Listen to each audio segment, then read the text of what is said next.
how are you? Today I want to talk about something that a lot of people ask me and that I have also asked myself many times.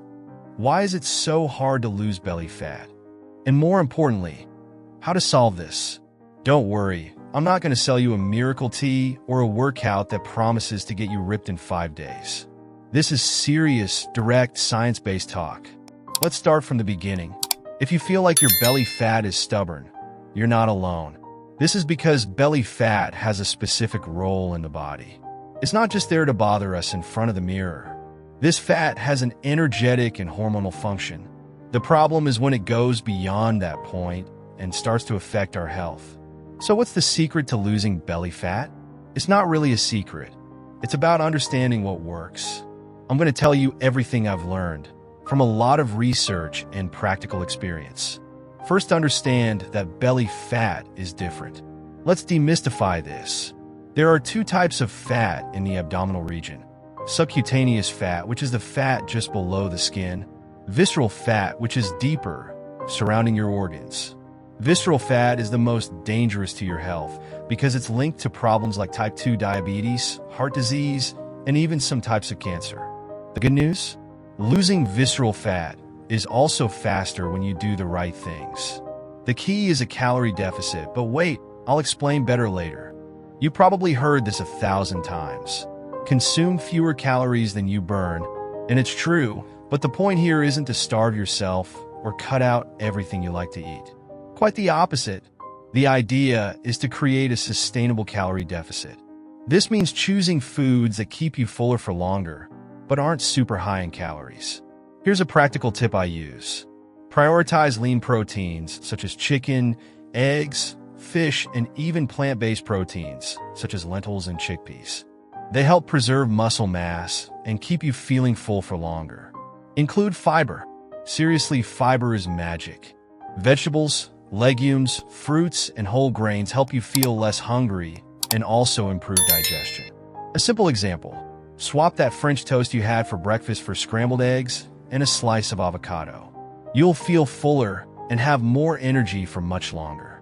Avoid insulin spikes. Don't cut carbs. Here's an important detail. Controlling insulin doesn't mean cutting out carbs, but choosing the right ones. Refined carbs like white bread, pasta, and sugar are digested quickly and cause your body to release more insulin, which can lead to belly fat accumulation. Swap in whole grain, low glycemic carbs like oats, quinoa, sweet potatoes, and fruit. Oh, and eating carbs in the context of a balanced meal makes all the difference. Belly fat responds well to HIIT and weight training. If you've tried slogging through hours of treadmill training to lose weight and haven't seen results, I understand your frustration. But science shows that high-intensity interval training, HIIT, and strength training are far more effective at losing belly fat. Why? HIIT speeds up your metabolism, and you continue to burn calories even after you finish your workout. Weight training increases your muscle mass, which in turn burns more calories, even at rest. My tip is to start slowly. You don't need to spend an hour at the gym. Try 20 minutes of HIIT 3 times a week. This can already bring incredible results. Cut excess stress. Here's something that few people talk about, but it's crucial. Stress is one of the biggest saboteurs of belly fat loss. When we're stressed, our bodies release cortisol, which encourages fat storage, especially around the belly. Do something that helps you relax. It could be meditation, yoga, or simply taking 10 minutes to take deep breaths and slow down. And of course, get a good night's sleep. Poor sleep also increases cortisol and unbalances hunger hormones. Stay hydrated and watch your alcohol intake. Water is more powerful than it seems. It helps regulate appetite, improves digestion, and combats fluid retention, which can make your belly look bloated. As for alcohol, well, I know that a beer or a glass of wine are delicious, but they are full of empty calories. If your goal is to lose belly fat, cut down on your consumption. Patience and consistency are everything. I know this may be frustrating to hear, but it's true. There are no shortcuts. Losing belly fat requires consistency. That doesn't mean you have to be perfect. If you slip up one day, that's okay. The important thing is to get back on track the next day. Think of this as a lifestyle, not a race against time. When you change your diet, start moving, and take care of your overall well-being, the results will come, and they'll stay. So, what did you think? I hope these tips help you as much as they help me. If you start applying at least 1 or 2 of them today, you'll already be on the right track. And remember, every little step counts. Oh, and before I forget, let me tell you something important. Don't compare yourself to others. Every body is unique, and what works for someone else may not work exactly the same for you. That's normal. What really matters is how you feel along the way. If you notice that you have more energy, sleep better, feel more confident and motivated, that's already a big step forward. The rest will follow. A detail that changed everything for me. Let me share a personal experience. For a long time, I thought I needed to cut out everything I liked to eat in order to lose weight. It was that cycle. Crash diet, hunger, relapse, guilt. But then, one day, I realized that this was not the way to go. What changed? I started focusing on the quality of my food, not just the quantity. I still eat pizza, chocolate, or ice cream every now and then. But now I plan these moments and make conscious choices. This has taken a huge weight off, both on the scale and in my mind. The reward goes far beyond aesthetics. Finally, remember that losing belly fat isn't just about aesthetics. Sure, seeing your more defined tummy in the mirror is nice, but the real reward is knowing that you're taking care of your body and your health. Less visceral fat means a lower risk of disease, more energy to do the things you love, and even improved self-esteem. It's about living better, not just fitting into the pants you wore 5 years ago. A challenge for you. If you've made it this far, congratulations.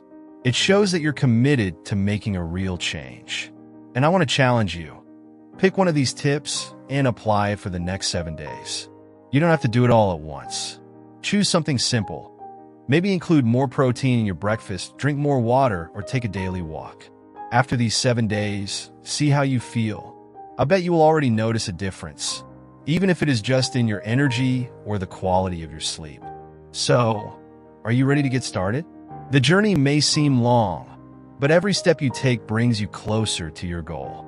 I believe in you. If you enjoyed this video, please like it and share it with a friend who is also looking to change their life. And of course, subscribe to the channel so you don't miss any more tips like this. Oh, and before I wrap it up, I want to reinforce something that can make all the difference. Be kind to yourself. There will be days that are easier and others that are harder, and that's part of it. Change isn't linear, but the sum of small, consistent actions over time is what brings the greatest results. Don't put too much pressure on yourself. Celebrate the small victories and acknowledge the effort you're making. Remember to enjoy the process, too. We often get so focused on the end goal that we forget to enjoy the journey. Cherish every moment you choose to eat better, exercise, or simply prioritize yourself. This is an investment in your future and, most importantly, in your happiness. And now, the next step is yours. Before we leave, I want to hear from you. What motivates you to start or continue this journey? It could be improving your health, boosting your self-esteem, having more energy to play with your children, or any other reason. Share your thoughts in the comments. It's always inspiring to read stories from people who are also trying to improve. And remember, you're not alone. This community exists precisely so we can exchange ideas, support each other, and grow together. So don't be afraid to get involved. I and everyone else here are rooting for you. Thank you very much for watching until the end. This already shows how committed you are to changing, seeking knowledge, and making positive changes in your life. If anything I shared here helped you, I'm very happy. And if you have any questions, feel free to ask. I'll do my best to answer and help. Now go out there and do what's best for you.